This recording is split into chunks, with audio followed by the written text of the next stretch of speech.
ভোরে উদিত লাল সূর্য, অতিথি পাখির বিচরণ, লাল শাপলার মেলা আর মেঘালয়ের সবুজ পাহাড় সব মিলিয়ে প্রকৃতির ঢেলে দেয়া এক সৌন্দর্যের ক্যানভাস।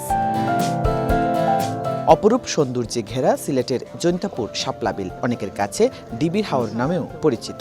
শরতের শেষ আর শীতের শুরুতে লাল শাপলা তার মনোমুগ্ধকর সৌন্দর্য ছড়িয়ে সবাইকে আকর্ষণ করে। নৌকা দিয়ে শাপলার বিল ঘোরার পাশাপাশি চারিদিকে ঘেরা পাহাড়ের অপরূপ সৌন্দর্য মন কেড়ে নেয় সবার।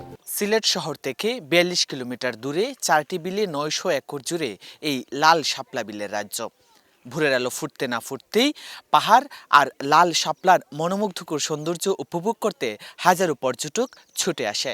তবে স্পটে আসার যাতায়াত ব্যবস্থা নিয়ে রয়েছে অভিযোগ।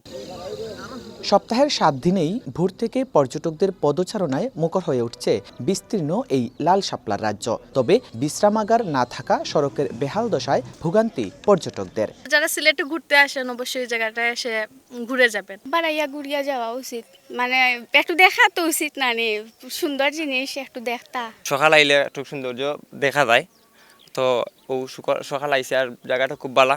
আইসি ভালো লাগে, রাস্তা আইসি মোটামুটি ভালো, বাঙ্গা যদি একটু ঠিক করিয়া দিত তো একটু ভালো হইলো। এই যে রাস্তা, সেই রাস্তাটা আসলে ভাঙাচুরা হওয়ার কারণে এখানে পর্যটকরা আসতে বিমুখ হচ্ছেন। টেন্ডার সম্পন্নের কথা জানিয়ে উপজেলা নির্বাহী কর্মকর্তা বললেন, শিগগিরই শুরু হবে রাস্তা সংস্কার কাজ। আমরা সফলভাবে টেন্ডারের কার্যক্রম সম্পন্ন করতে পেরেছি।